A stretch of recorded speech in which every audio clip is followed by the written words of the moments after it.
Hey, KS Services is now running their $59 fall tune-up special. The weather's getting cooler and the days are getting shorter. Don't let the fall weather sneak up on you. Call us today, 205-322-9090, AL certification number 11120.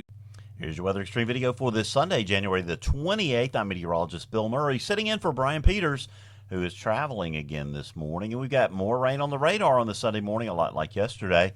Low pressure just east of New Orleans, a little warm front up into north central Alabama, or really south central Alabama, but some precipitation moving across the I-20 corridor this morning.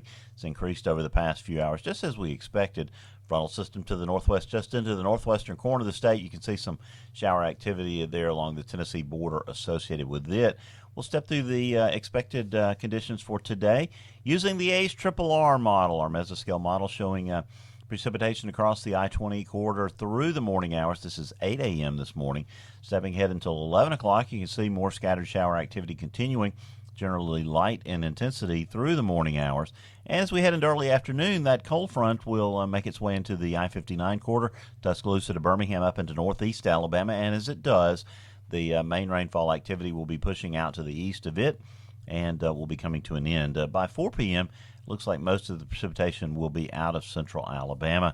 Temperatures today will continue to be on the mild side in the middle and upper 50s across north central Alabama to around 60 in the I-20 corridor with some lower and middle 60s across south central Alabama.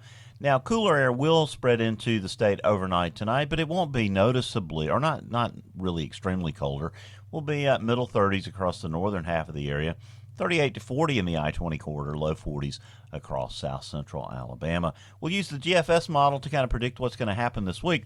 You can see this morning in the upper air pattern up at about 35,000 feet or 200 millibars, we've got a trough dominating the central part of the United States. You can see the first part of that trough lifting off to the east and a little bit stronger winds moving across the northern Rockies. Those are going to spell what happens for us over the next 36 hours here in central Alabama. You see that big ridge over the west coast of the United States.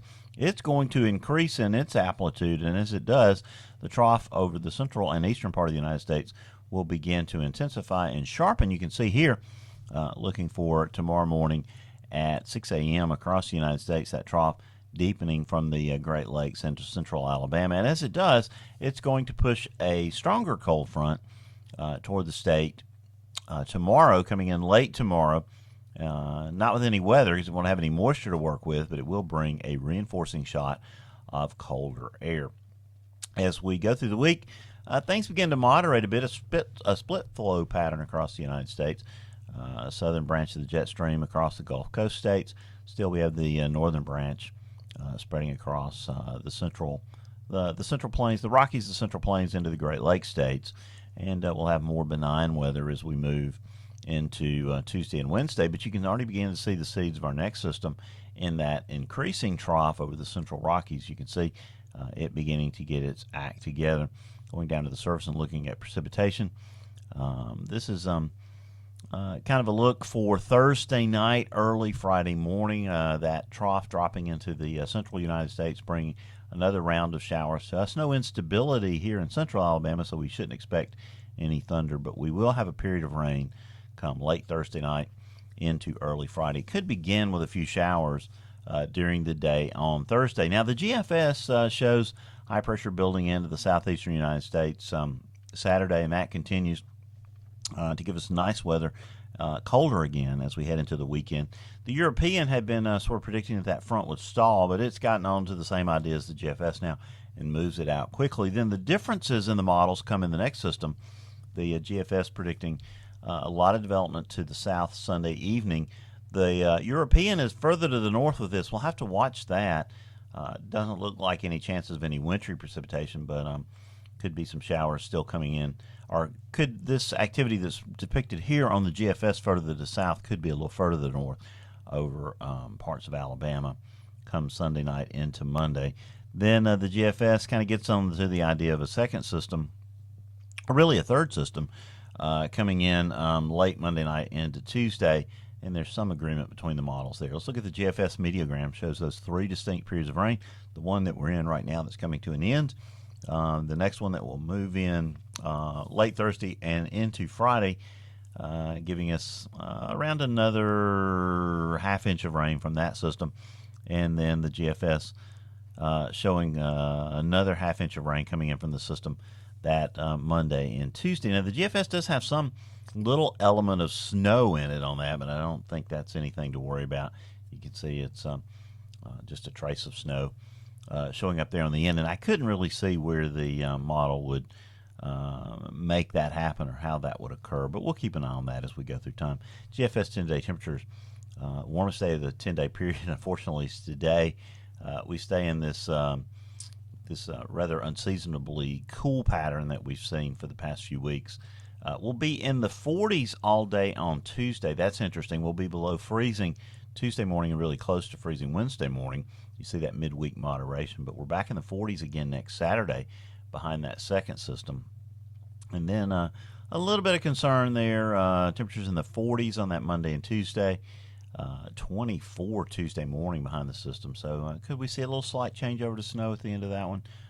That's back on the table, and we'll have to watch it. The European, not picking up on that snow idea, but it does pick up on the idea of three distinct wet weather systems over the next 10 days. The GFS printing out about 1.2 inches of rain here. You see the European printing out 0.7 of an inch of rain. Let's go out into voodoo country. This is 384 hours out at the end of the period.